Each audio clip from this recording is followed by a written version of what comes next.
Welcome back to the Sidetrack Sport Podcast. I'm your host, Jasmine, and in today's episode, we're going to be discussing toxic masculinity and the impact of it in sport. So for the episode, I'm joined by Jack Badu, Program Manager of BComs, which is a company that helps underrepresented young people get experience in sports media. And prior to his job with BComs, Jack did a lot of work with schools talking about topics just like this one. So Jack, welcome. How are you doing? Thank you very much for such a wonderful introduction. I'm really good, thanks. Really, really good. Enjoying the weather change, which is always nice when you've got that change from spring to sort of summery feeling. So makes London a much nicer place. It definitely does. And so with this topic, I think a great way to start is to just talk about what toxic masculinity is, because a lot of people have probably heard the term, but maybe aren't quite so sure on what it actually means. And so what does it sort of mean to you, Jack? Or is there a certain definition that you quite like that you think gets it quite accurate? I think with things defining human social characteristics, I think it's very, very difficult to find the words that specifically mean something for everybody, is the first thing to say.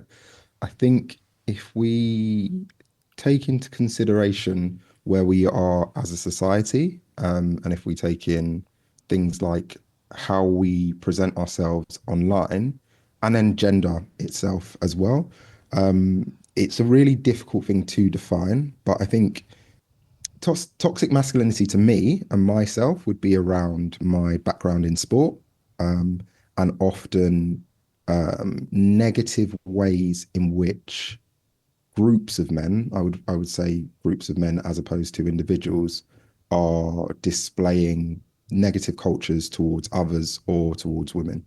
I would say for myself. However, it manifests very, very differently for lots of different people.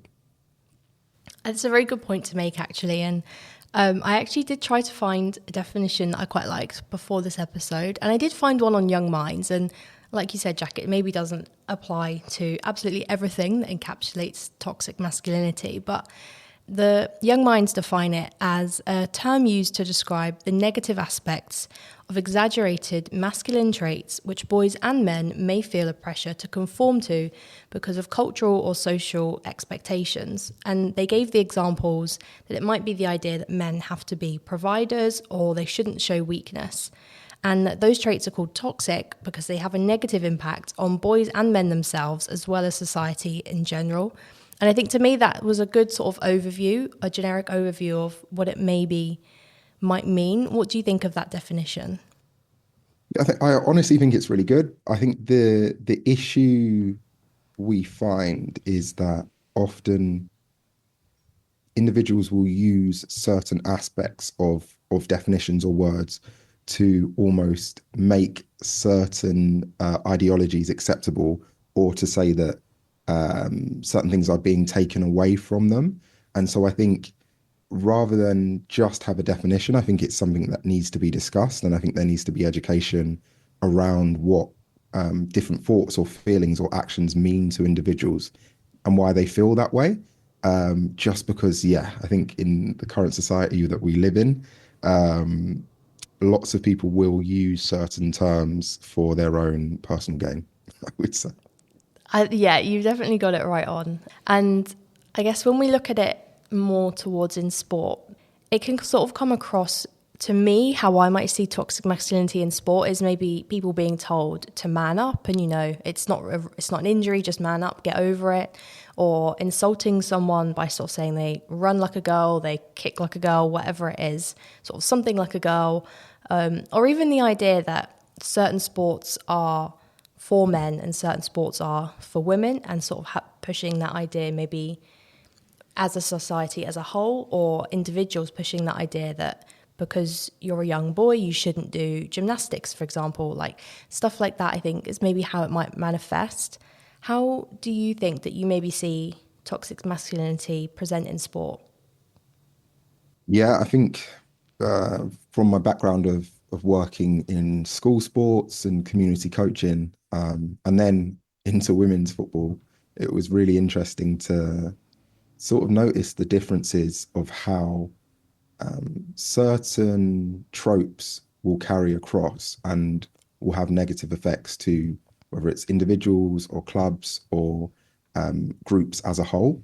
I think definitely in growing up as a kid, I think being talented and good at football was seen as a positive thing within my peer group. So one example that I often give is that my older brother was one of the best players in the school.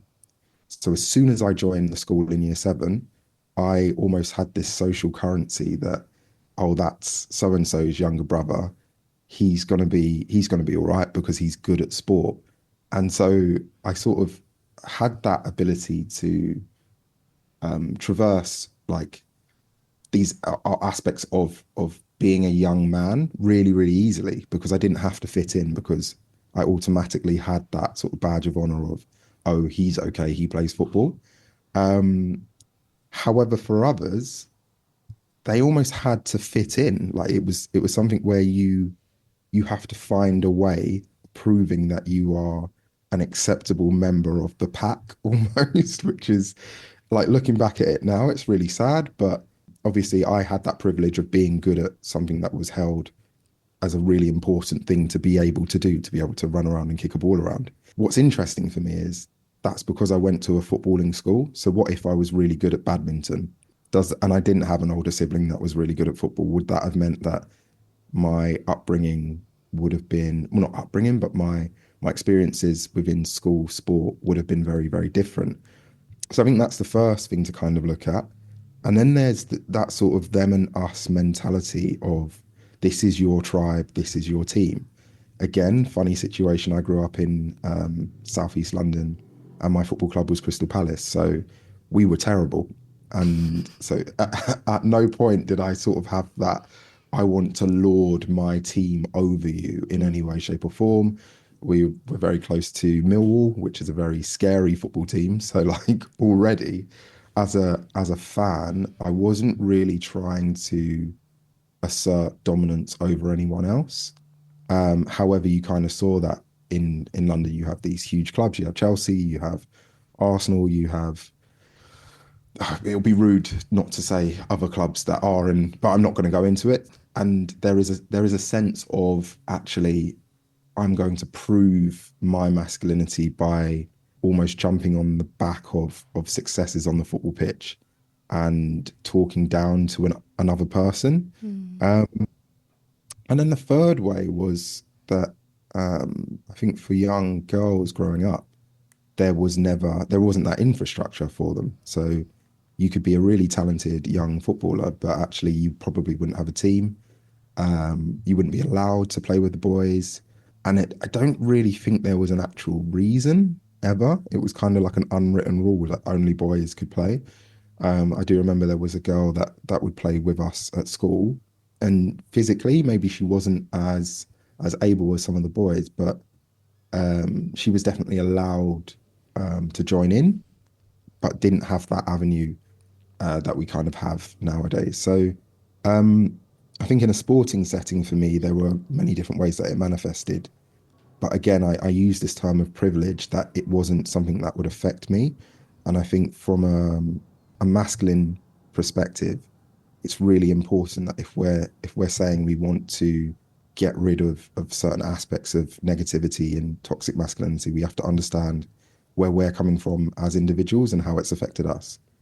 Yeah, and I think that's really interesting to sort of hear you reflect on those different examples from when you were younger. And it's things that I'm sure a lot of people have experienced, maybe similar things, or they can relate in some way, shape or form. Maybe not all having a talented older brother in school, but I'm sure there are other ways that people can sort of listen to what you've just said there and be like, oh, actually, yeah, I sort of experienced that when I was at school as well. And something that, it sounds kind of silly, so give me a second to get to my point here. I'm here for But it. Let's go. when I was sort of planning for this episode, I sort of had this realization that Troy Bolton in High School Musical, he sort of goes against that stereotype of if you're good at sport, you have to just do sport, and that's sort of what you're good at and you're known for, and that's sort of the cool thing to do, especially for young boys and men. like, he wanted to do performing arts. He wanted to sing and dance on stage. And a lot of his friends and even his dad, obviously they're characters, I know, but a lot of his friends and his dad, like, they maybe did portray those sort of toxic masculine traits of trying to sort of force him into just doing basketball. And it was sort of this idea of, what do you mean you want to sing? Like, you're a basketballer, why would you sing? Like, that's such a silly thing. But I don't know, I sort of just had that thing, it sort of clicked in my head as I was planning this. And I don't really know where it came from. I sort of sat there and was like, oh my gosh, Troy Bolton. And I just wanted to bring that up because I think I Yeah. love that film, and it's just made me think of it in such a different light. So I think there was definitely a change over the last sort of 20 years, and I'm showing my age a little bit, that actually High School Musical wasn't something that I could technically watch because I was quite old at that time when it came out. So I do know who you're speaking about, but I didn't watch it, and it wasn't something that was available, and it wasn't a narrative that we had in the early 90s. I'm just gonna say Oh no. early noughties, not 90s. Early noughties is what I meant to say. And I think it's really important to have young athletes express themselves and have a sense of identity away from just the sport that they play. And obviously, we're seeing now with the rise of like football fashion and culture that we're now seeing athletes that are maybe, yeah, really into their fashion or really into music or like an actual music artist. And I know often it's a rapper and it's rarely a singer. So it is kind of going back to that stereotype of what it is to be a man and manly things. But I think we're kind of breaking away from that. However, a lot of, I want to be careful with my words, certain individuals, maybe from an older generation, will see that as something that is unacceptable and will try and, yeah, I'll leave it there. Do you know what I mean? You know Yeah, what I mean? I know what you're trying to say. And it's like, whilst things are maybe becoming more welcoming to young boys and men and whoever to maybe explore those non-traditionally masculine things alongside their sport, whether that be they just play sport recreationally or at an elite level, there are still some people that are maybe against that and not quite as big of a fan of that. And I want to go sort of back to looking at toxic masculinity and sort of how it does have that wider impact. It's not just one on one, someone said something, it's offended someone. It's not that simple. And Jack, you actually shared something with me that you found. It's the gender based violence pyramid. And it's the idea that sort of if we accept toxic masculinity at its lowest level and sort of things that are maybe more subtle, that maybe aren't so obvious, it's how it impacts society as a whole. And it sort of goes from sort of accepting traditional gender roles and like the glass ceiling and discrimination sort of between men and women or different gender groups, and it sort of builds up to then harassment and verbal abuse all the way up to violent crimes like rape, sexual assault, and maybe even murder. And it's sort of how that all starts at that base level. And I thought that was quite an interesting diagram to explain it all, really. I think it's really important for people to have a clear understanding when you're kind of discussing these topics that there is no direct A plus B equals C. And actually there are many factors that will lead or sort of red flags and early warning signs to potential, it's all bad. It's all bad, but like law breaking and the sort of thing that you wouldn't want a sibling or a friend to be labeled with. So why is it okay to, have that mild misogyny? And I think, yeah, it's like the banter that people will have, and I myself will have this banter with close friends of mine or in a group chat. Like, why is that acceptable? Because then that then leads to you're out with your friends on a night out and certain things are said directly to someone and then it's laughed off. And then that then leads to someone then decides to act in that way. And so I think in terms of the education of individuals, it's really, really important for everybody to understand that it's not just a problem of the person that commits the crime and gets caught for it. It's actually a societal problem that we need to address. And these are the key factors that lead towards it. I think, yeah, that's a really great point you've made. And it is that idea that we are all sort of responsible for each other in a way. And it may be that, you know, people might think, well, why would I be responsible for someone I don't even know? And I kind of get that. But as a society as a whole, we shouldn't be allowing, like, I like the term you use, mild misogyny. Like, why are we so okay with stuff like that? Whether whoever it affects, it's not just that it affects women. So why are we okay with that? Because it's that idea of, I don't know, again, if this is a sort of silly example, but, you know, if you're in the gym and you're like, oh, I'll just not do my last set. And then maybe next week you don't do that exercise at all. And then after a couple of weeks, you just don't go to the gym. It's like a very rogue idea, but it's like if you Yeah. allow little things, those little things sort of build up, because if you can give sort of 1%, why not give 2% and then 3 and 4 and Yeah. 5? And it does build up quite quickly to But become yeah, and more. I also think, sorry to cut you off there. I No also worries. think there's an element of like it's okay to have not done that final set, but to acknowledge it and to say, do you know what? Actually, I might do it next week, or I'm gonna, instead of getting the bus home, I'm gonna walk for the last stop. Like that's the important aspects. People make mistakes all the time. The issue is that actually it's deemed as acceptable to do as much or as little that as you want in the gym, whereas certain people must do it, and I'm using your analogy, Yeah. certain people must do every single set. And if they don't do it perfectly, then they're going to get abused for it. So do you know that's kind of what we're dealing with. Yeah. There's a rule for one and there's another rule for someone else. Yeah, and it is that whole collective responsibility. And when we look at then how it impacts sport, it's not as simple as, oh, men just can't do this sport, women can't do this sport. It is a lot deeper than that.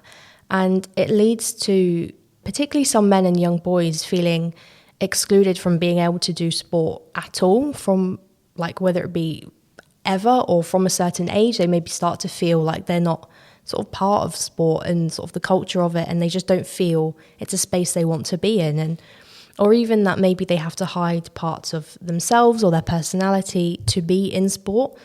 And I think that's quite a sad thing, because we always talk about women's participation in sport, but actually a lot of young boys and men maybe struggle with being within the sort of sporting world because of that culture that's been built around it and because of toxic masculinity. Absolutely. I think we want to say, and I use football as an example because that was my sort of gateway into sport. We feel that football is the game of the people. However, there are certain aspects of football that are only for certain groups within society, and whether that's the leadership of the game or the admin side or the playing side, or even support, not everybody feels welcome at all in any way, shape, or form. And I'm not saying that's everywhere, but the the reality is there are certain individuals that actually don't feel safe in certain spaces. There's certain people with certain identities, whether that's religion, sexuality, gender, that will feel a little bit less welcome in certain spaces. That reflects society, but I think it's important to acknowledge that. And for those individuals that want to see a change, they have to actively move towards that change. I feel the bigger issue with that is if you take sport, for instance, where it often lacks is in terms of funding sometimes. So for you to be, I don't know, let's take UK athletics, for it to be as marketable as possible, it needs to appeal to everyone. And I think the Olympics is a great example of something that everybody buys into, but actually, let's say the UK indoor championships, everybody in the UK isn't following that. We don't know who all the athletes are. They don't then get all the brand deals that they need to. And I think it's really important that as a sport, we open up to the difference of identities so people can buy into different characters rather than someone who is very, very fit and strong and muscular and is good at the sport. That's so boring. Like, where did they grow up? What sort of music do they like? Like, what do they do on a, I don't know, on a weekend when they're not being active? Like, we want to know this and we want to feel connected to that. And if the aspects of individuals' identities are really like held by the sport, it it kind of loses the beauty of the game, I would say, almost. Yeah, I guess it's the idea that some sports, the people that are sort of maybe allowed in some way to participate in them and encouraged are sort of dictated by their personality and how they are. And that's obviously not an overall blanket statement. It is varies even within sports, but that sort of lack of warmth and welcoming to people that maybe don't fit that very rigid and stereotypical, this is what a man looks like, maybe don't feel welcome to those sports or those areas, or even maybe people have experienced it at specific clubs. And I think it's important to talk about that. And they may be hiding things, or whether it be something mental health related, or they feel like they can't talk about something like their sexuality, or even something as really simple as they're just not having a good day.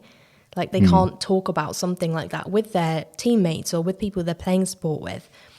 And it feels like it does particularly impact non-heterosexual men as well. We see in women's sport, it's maybe more common for women who are part of LGBTQA plus to feel more welcome now. And whereas in men's sport, you don't really seem to get openly gay athletes. And it's quite startling when you think about it, because a lot of the time we just don't really think about it at all. Like they're just on the pitch, they're playing whatever, and you don't really consider how maybe the jokes as a fan, what maybe that impact that might have on one of your mates who maybe secretly is thinking that maybe they're gay. And it's things like, I think there's always been a lot of jokes around how Raheem Sterling runs. Like something as simple as that. Like actually, what impact does that have on people that are maybe thinking, oh, they're taking the mick out of him because of the way he runs and they're labeling that as gay? What about me when all I want to do is just play football at the weekend with my friends kind of thing? And Mm. it sort of shows because from all the research I've done, we actually don't have any players in the Premier League or the Gallagher Premiership, which is rugby, that are openly gay. And that's quite a startling thing to think about, really. And it's not because gay men inherently don't want to play sport or don't want to play football or don't want to play rugby. I'm sure that they do, or at least some of them do. And it might be because they're maybe pressured out of the sport from a young age. They don't feel welcome. There's that culture around it.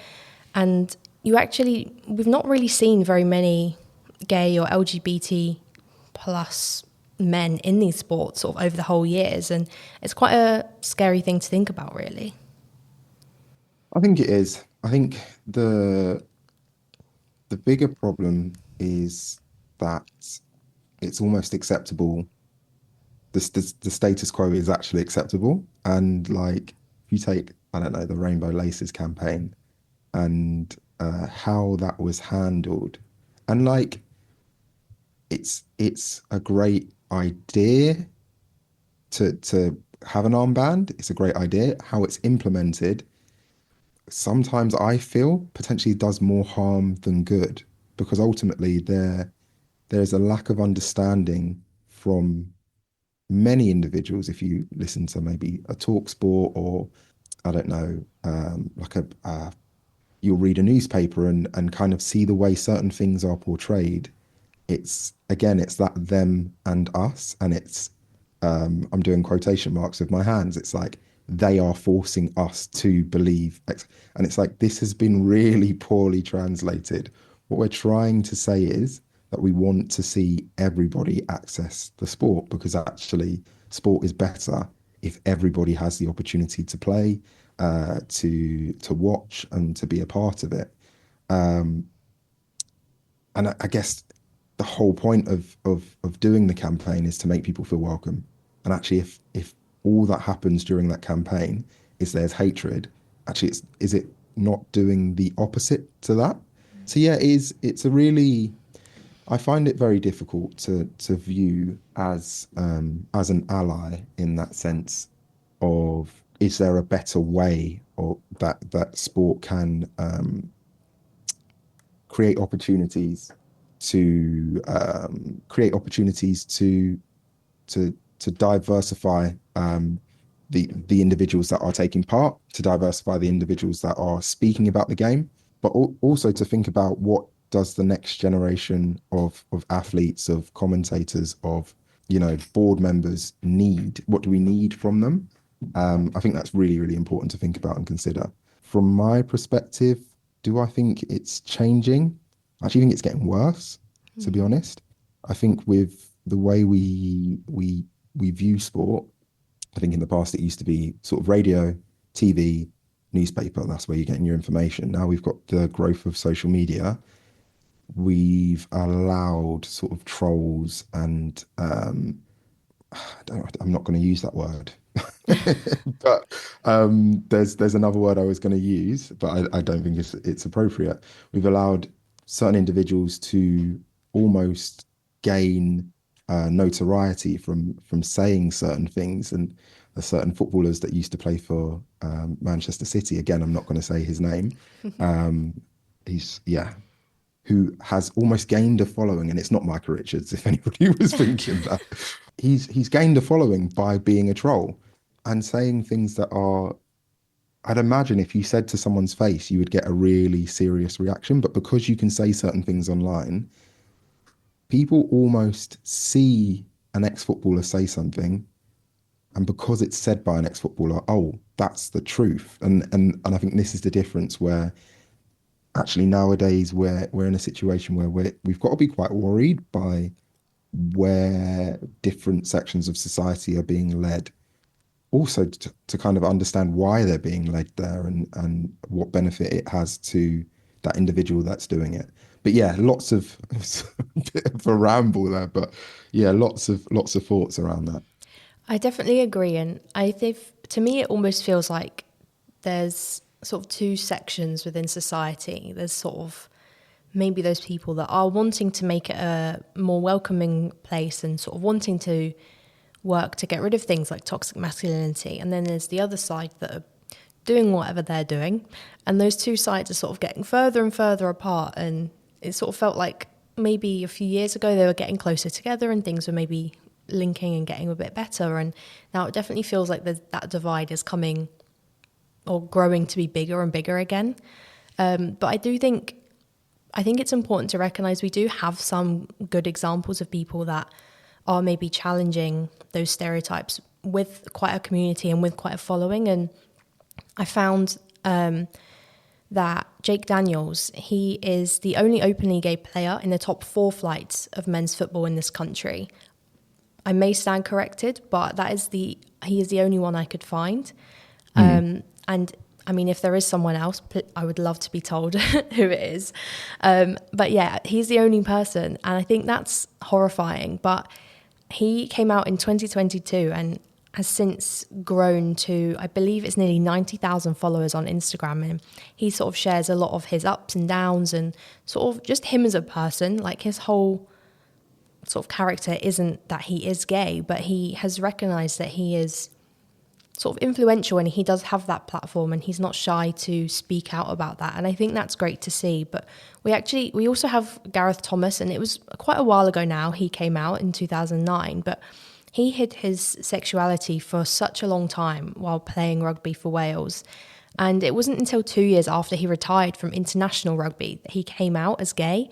And it's something that shocked quite a lot of people, because I mean, I'm sure we can all think to 2009, I can't remember it quite so clearly as Jack might be able to, but 2009, I can imagine it wasn't a very welcoming environment for him to come out even in that time. And so I think he's been quite a great voice in that, and he sort of often speaks quite openly and honest about that. But also we have men that are just challenging that toxic masculinity in different ways as well. We've got Jared McCain. He's a rookie in the NBA. He is now, unfortunately, injured and likely out for the whole season, but he plays for Philadelphia, and he is quite different in how he is as a person and a typical basketballer, because he likes to paint his nails and do like nail art, and he'll post dances on TikTok, and he often has a load of comments questioning his masculinity. And I think it's so interesting to sort of see him grow, and he's not sort of shied away from that as he's come into the NBA out of college, and he's sort of, if anything, he's embraced it more, and I think that's quite great to see as well. I honestly think that it's not down to athletes to sort of drive these campaigns, although it's brilliant to see the support that they get. I think it's unfair to expect them to have a career and also have to take the abuse and have to take on the responsibility of educating millions of individuals around who they are and their identity. Sorry, the basketball athlete that you were speaking of, I've seen a few of his videos and I just think it's brilliant. It's like who I find attractive and the gender of that individual that I find attractive is actually none of your business. This is who I am. This is what I like to do. Oh yeah, and by the way, I'm extremely talented at a sport. And if you want to be yourself, you can be. But I'm not telling you how to act in any way, shape, or form. And I think that's really, really brilliant. And it just shows that, you know, there are certain individuals that really don't like difference.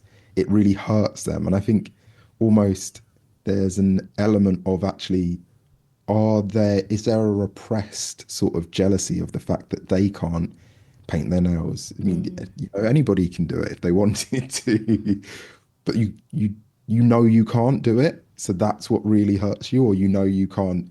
Maybe you've never taken the time to like dance and express yourself, or I don't know, like I think there is a real element of that person and their identity being repressed and them not knowing deep down that they maybe don't feel special in themselves, and that's what makes them act in that way. And I think it's really important for individuals that maybe are are facing that sort of challenge to kind of just be aware that actually life is actually really, really short.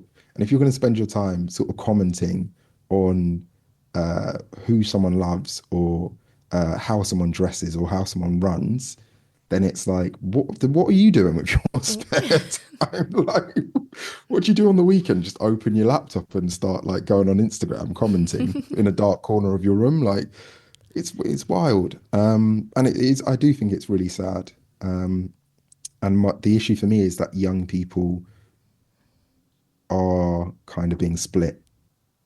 And I think I just want to sort of reiterate what we've sort of touched on throughout this whole podcast is that toxic masculinity doesn't just affect men, it doesn't just affect boys. Like the wider impact of it is it affects everyone, no matter your gender identity. And I think that's really important to recognize, whether you necessarily are aware of the impact it might have on you personally or not, it is very likely impacting you. And I think that's something that anyone who's listening, it might be something to sort of just have a little think about and think, maybe, is there anything that you're doing that might accidentally be reinforcing this idea of toxic masculinity, and sort of that idea of checking yourself and just like keeping your friends in check, not in a rude way, but maybe they make a comment that you're not a fan of and just being like, hey, maybe don't say that. It's just a very simple, it's a very small thing, and it doesn't have to be that you're, you know, changing the world and going to protests every day and doing all of this stuff. It can be very simple things in how you change your language, that it's a very small, low-level thing, but it can have a big impact, I think, a lot, even amongst your friend group and people that you're surrounded with. No, massively. I think the key is being able to have the conversation, to be able to speak to someone about how you potentially feel, and to also let someone else like be open. We're so, as individuals, we're so selfish and we always think about how we feel, but it's like how have you made someone else feel? And do you think amongst your friends that someone can openly express what they think? I think the other side of it is like feeling like you are empowered to have a conversation in a situation that maybe you're uncomfortable with. And as a friendship group, sort of not putting a downer on someone that's expressing themselves, because that's why we're in this situation. We're in this situation because everybody thinks it's not them and it's not their mates. Well, it is. It 100% is, or else these things wouldn't happen. And if we constantly tolerate the behavior and we're not challenging it, it's not going to change. And actually, the way things go, it's always going to get worse. And actually, it's going to affect individuals that are very, very close to you. I think that's the first point. I think the second part of it is that actually, although it's important to maybe look at certain individuals and their identity and kind of maybe ask questions around that identity, actually it's really important to go and do the work yourself. So it's like you can't just go up to someone and say like, explain this to me. But actually that could be quite it could be a quite triggering moment for someone having to constantly explain like whether it's their gender or their sexuality. Actually do the work. And then obviously once you maybe listen to your podcast, Jasmine, or watched a few YouTubes, I don't know, maybe sometimes you might get some that are a little bit they don't inform you that well. I'm not saying that we're the fountains of knowledge, but I think do a little bit of work, read a book, and maybe then once you've done that, come back and then want to be part of the conversation. Because I think there's a lot of individuals that are quite ill-informed, challenging certain aspects of people's identity, and it's almost like it's okay to do at the moment. Like I think everybody should do a little bit of work on themselves, and then we can build a better society, I hope. Yeah, I think that's a great point to sort of finish on, and hopefully anyone listening can sort of have a little reflection and sort of look in at themselves and see and just question sort of your own like language, behaviours, and it can be quite simple. And I think that's a great way to sort of finish this episode. So thank you very much for listening and getting sidetracked with us. And thank you very much, Jack, for joining me. Thank you for the invitation. No worries. And thank you all for listening. Bye.